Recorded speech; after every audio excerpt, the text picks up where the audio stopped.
Why is the yarmulke on the head?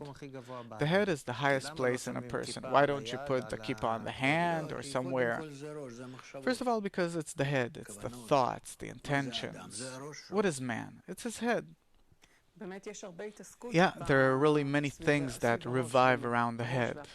The head and the face. So, what does the yarmulke actually symbolize? That it covers a person's thoughts? What does it do? It doesn't cover, but it symbolizes. It doesn't cover anything. It doesn't limit your thoughts. It symbolizes that I accept the kingdom of the burden of heavens upon myself. The word ol, which in Hebrew means both burden and also yoke, it's something that you put on a bull or a donkey. So what does it mean that I put on a yarmulke and it symbolizes that I want to accept the burden of the kingdom of heavens? What is there? Because by that, I'm connected to the upper force and I start working with it in partnership. I examine what does he want and are my desires like his, and what does he think, and are my thoughts like his, what does he do, and are my actions like his. And then I understand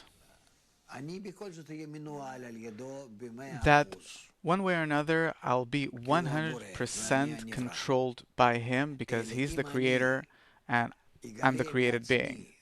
But if I will discover a desire of my own to be both in thoughts, desires, intentions, actions, to be like him, then through these means, by thought, talk, action, I will attain what does he want from me? Why does he want it specifically from myself? What is his intention? And through that, through your actions, do we know you? I'll get to know him. I'll get to know the upper force, which is on a higher degree than myself. And by that, I will rise to his degree. So it's not a burden, it's an elevator. Right, but what does it come from? It comes by accepting that which already exists in nature, his dominion, complete control over me. So, from what I understand, the yarmulke symbolizes that as if I put over my head some kind of a reference point with respect to which I start examining two things. What does he want? And are my desires similar to his? What does he think? Do I think like him? You remember the donkey? My grandfather had a donkey. Great. So he put the ol, the yoke, or the burden on him. And the reins, yes. So the ol is on the head and the reins to the right or to the left, and I want it to be precisely over me. But I do it out of my own free will because I'm drawn towards yichud, connection with him. And this is also why I'm called a Yehudi, a Jew, which originates from the word yichud, connection, that I aspire to be united with the one that controls me. What do you mean to unite?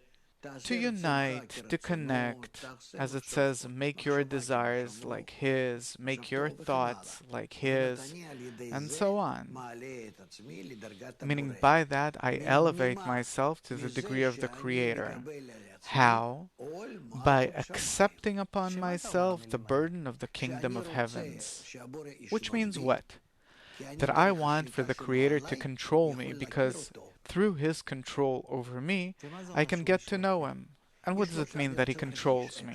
That I want to feel how he does it. He controls everything. The upper force controls everything.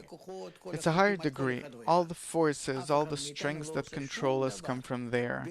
None of us is doing anything. Everything that happens in our body, in the still vegetative and in the animate, and also in our cells and in our hearts and our minds, everything. We're getting the feed from above. Everything. Now, in order to get to know the upper and to rise to his degree, I have to become aware of it, and I want to feel it, and I want to get closer to him, to find him. What is he doing now? What does he want from me? What kind of actions is he performing? Suppose I do this with my hands now, and I have a certain thought, and I talk to you. I want to examine each of these things and to unite with him this way. What does it mean to unite? To first of all, justify him for doing it, and to understand why is he doing it, what's the use, what's the benefit, what's the goal, what's the final purpose, where is he drawing me by these reins? Why does the yarmulke cover the head? It covers the head. It's a symbol that I put him first. First to whom? Before myself. Before my head, my desires. Of course, all of my thoughts, desires, everything comes from him. Everything that I do, it comes from him. Mister, I'm asking you, where does your desire suddenly come from? I don't know. It's true that you don't know. Where do you suddenly get a certain thought from? I don't know. It simply comes. Yeah, it comes. That's how it is. Where does it come from? With the wind. So where does it come from? From a higher degree.